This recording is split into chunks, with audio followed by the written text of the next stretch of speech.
munaasabad ballaaran oo xadhigga lagaga jiray xafiis cusub oo ay ka furatay magaalada Caynaba ayaa lagu qabtay isla magaalada Caynaba ee xarunta gobolka Saraar. xafladda oo ahayd mid si heersare ah loo soo agaasimay ayaa waxaa ka soo qayb galay mas'uuliyiin aad u tiro badan oo uu horkacayo gudoomiyaha golaha deegaanka ahna duqa degmada Caynaba Khaliif Ismaaciil Salabaan, maarayaha shirkadda Daabshiil ee gobolka Togdheer Maxamed Yuusuf Axmed, madaxa suuqgeynta shirkadaha Somtel iyo Daabshiil ee gobolada bariga Somaliland Maxamuud Nuux Maxamed, cuqaal, aqoon-yahano, abwaano, fanaaniin iyo dadweyne aad u tiro badan. ugu horeyn waxaa munaasabadda hadal kooban ka soo jeediyey maarayaha shirkadda Daabshiil iyo Somtel ee gobolka Togdheer Maxamed Yuusuf Axmed oo ku dheeraaday waxqabadyada ay shirkadda Daabshiil ka qabato guud ahaan dalka, isla markaana ay maanta ku faraxsan yihiin xafiiska cusub ee ay ka furanayaan magaalada madaxda gobolka Saraar ee Caynaba. Maxamed Nuux Axmed, madaxa suuqgeynta shirkadaha Somtel iyo Daabshiil, ayaa isna ku dheeraaday faa'iidooyinka ay shirkadda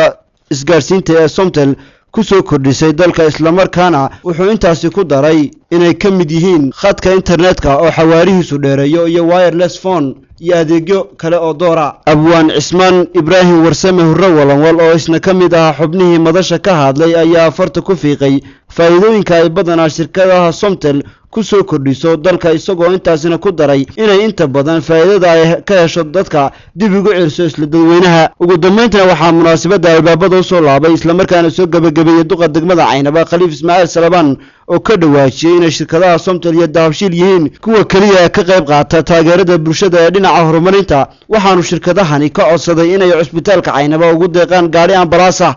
iyo shirkadaha anfaca noqdana hogaamiya gobolada bariga noqon guri farjayna xalkan waxaan ka kaleynaa oo lagu aqoonay maanta bismillaahir rahmaanir rahiim. Allahu akbar.